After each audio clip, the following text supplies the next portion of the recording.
You're listening to Spicy by Cutie Pie, a bite-sized podcast by me, Chrissy, bisexual and proud, here in Vancouver. This is an independently produced show, and topics about health, wealth, and happiness are my favorites, so expect to hear about those in this podcast. So it's now July, which means next month is my birthday. I am celebrating while also thinking what it means to be alive. And so I present to you my philosophy on what I think the purpose of life is, which is we give it meaning.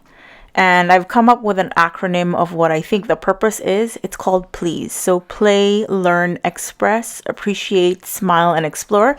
And I will be explaining that right after this. If you're new to me, all my episodes are bite-sized, meaning you never have to download an episode. You just watch it wherever you are, whenever you want. Plato said you can learn more about a person in an hour of play than in a year of conversation. And as a longtime tennis player, let me assure you that is true. For one, I can tell that I will not be playing with someone ever again if I just met them and spent an hour with them on a tennis court and they don't have basic sportsmanship like respecting opponents, playing fair. Sportsmanship is about manners, good manners, and making sure that it's not just you having fun, it's everyone else. It's treating people kindly on and off court and, not throwing rackets or a tantrum when you don't get your way. I feel like what tennis ultimately teaches, as well as any other sport, is self-control, emotional regulation. Learning is not like a college degree where if you get it, you're done. You can just rest on your laurels kind of thing and not do anything anymore.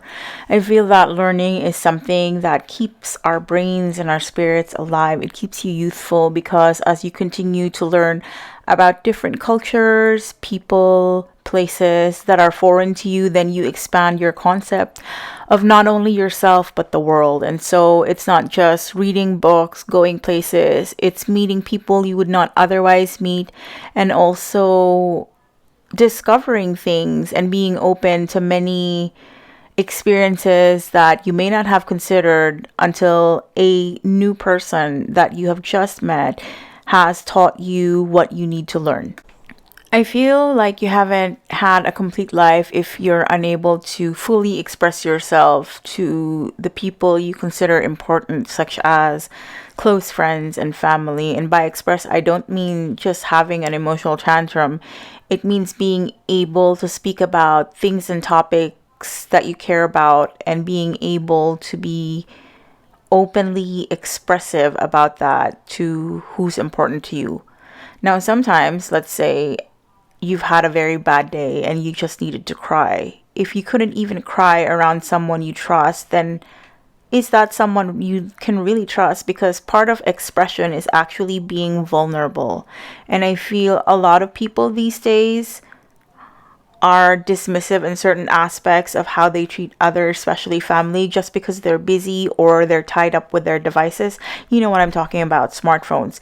You may be watching movies together as a family, but you're glued to your smartphone, you're on Discord, checking threads, responding to posts instead of being present with who you're with. And so I feel like a lot of people don't get this ability to express fully because who they're with is sometimes not fully there with them. So yeah, if you really care about someone, put away your phone. Pay attention. It's kind of like being in an important meeting or a date. You wouldn't do that to someone you just met and trying to impress. And I'm not saying you have to impress everyone in your family. They should just be able to be with you without you being so distracted.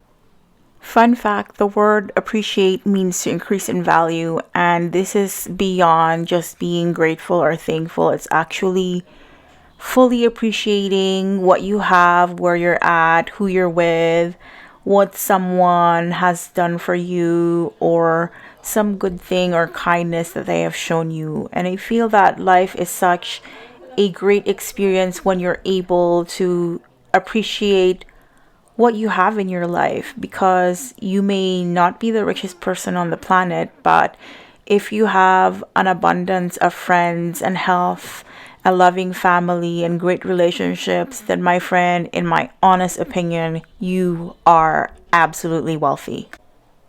Agree or disagree? A smile helps you feel better. And before you answer that, I want you to try this. You take a pencil and put it in between your teeth and hold it in your mouth for 1 to 3 minutes. And then tell me if you think that a smile helps or not.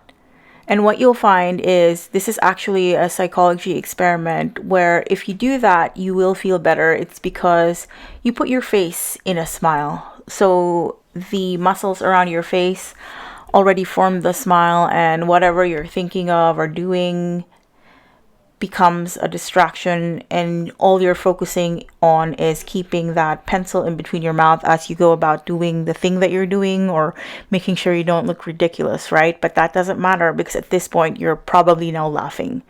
And so I know from experience that if you're having an off day, look at a pet, hug your best friend, or get hugs from people that you care about, like your family or friends or your partner, even a plushie, anything that you are really into and really love. If you just see it, it helps you smile. And that's why I'm putting smile as one of the purposes in life.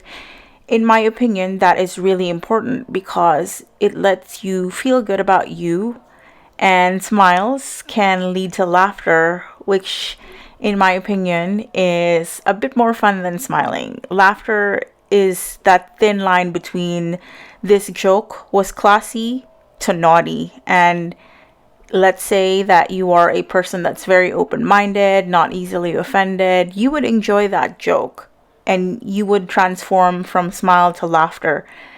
And there are many people on this planet right now that are very entertained by puns. I am one of those people. And so what most folks consider cheesy, I am laughing at because that's the kind of person I am. And so I hope that in your own life, you do have a lot of things to smile about. And if not, ask yourself what makes you smile, what lights you up, what causes you to laugh. Even going to comedy clubs, now that we are in a less restricted world pandemic wise, right? Go by yourself, go with friends, discover what makes you light up, what makes you laugh, and then you'll realize you have found the meaning of life. To explore is to do things that are new to you, or do something that you thought you would not do but are open to doing. Let's say you are exploring a new town, a new country, maybe you're being more adventurous in your dating life, like dating someone who's not your usual type, or you're exploring what it is that's important to you. So let's say you are in a job where you are not passionate about it, but you stay in it because it pays the bills. You can explore by having a side hustle or side gig, or working casually at another field or industry you never thought you could work in but are interested in. You could volunteer, you could travel, you could do many things. And exploration is one of those beautiful experiences that teaches you so much about yourself and the people around you and the world we live in. And I hope that you are free to do this, because this is one of the most enriching experiences you can have in your life. And you don't necessarily have to leave where you are. You can explore in your mind. You can think about many things and places that you want to go to in the future. You don't have to leave right now. You can pre-plan. You can brainstorm. You can collect ideas, have a Pinterest board, something. Just explore, even if it's just in your mind. Thanks for sharing your time with me. Until then, I will talk to you soon.